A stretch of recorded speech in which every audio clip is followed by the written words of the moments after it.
imagine that you're staying in a hotel in Singapore. Okay. You have breakfast included. Now, let's take one of the famous hotels in Singapore, the Mandarin Oriental for that matter. If you have breakfast included, you go into breakfast. What is a general breakfast that you would have when you're in Singapore? Neil, I think, to answer your question, a general breakfast wherever you are in a hotel kind of tends to be the same. Is what I would do is start with fruits. Okay. You head to the fresh fruit counter, you'll have some fruits, maybe a bowl of yogurt along with it. And then I head to the live stations if there are live stations. If not, then there's the buffet and you choose the items from there. Say eggs, or if there's eggs made to order, then you have your choice of eggs, an omelette or whatever, maybe a toast by the side. It all depends on how much time you have for breakfast, and then wash it down with a cup of coffee. That's typically the breakfast that I would do. And for any traveler, generally, you want to load up on the breakfast, right? Because Sure. sometimes you want to get more done if you have very few days. And I guess I also fall into the same category. Until I was in Singapore one time and I decided to skip breakfast and go down to the shopping mall. But I didn't go down to the shopping mall with the view of having breakfast. I went there to one of the 7-Eleven or the supermarket stores to pick up something. Now, on the way there, I saw a place that was named Kaya. Okay. And kind of there was a huge line around it. And as that huge line was there, I saw people queuing in just on their phones. Like in Singapore, you often see people queuing and on their phones, right? And I was wondering what it was because I figured that this is a line for some food item. And if it's a food item, I was like, okay, I also want to find out what it is, right?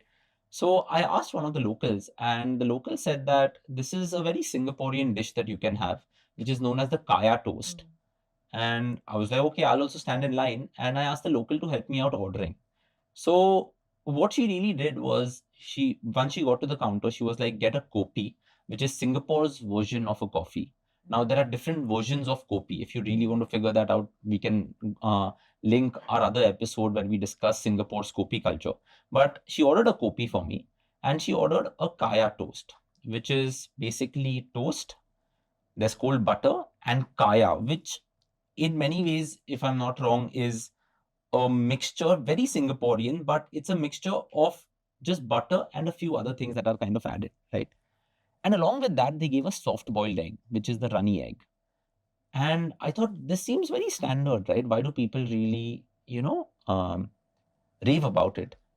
And so I put the butter on the bread, then I dipped it in the kaya paste that was there, and then I dipped it in the soft boiled egg that was there. I mixed it and I had it. And the confluence of flavors that kind of burst in my mouth gave me the realization that if I would have or had that hotel breakfast, I would have definitely missed out on something like this.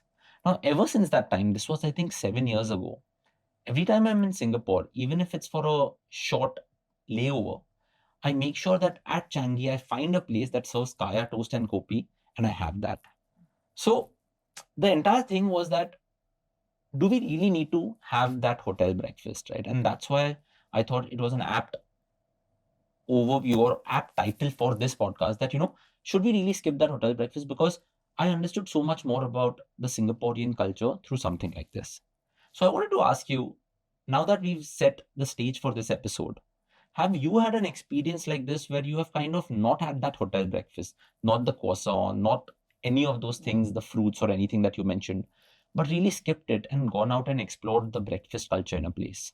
Sure, Neil, and I think you're absolutely right. It's one of the best ways to explore the local cultures to have that breakfast. And just like you, even when I was on my way to Taiwan, the first thing to do was, at Singapore airport, stop by, head up to Eat Street, and then order the kaya toast and coffee, and start it. I think it really starts the journey in a great way.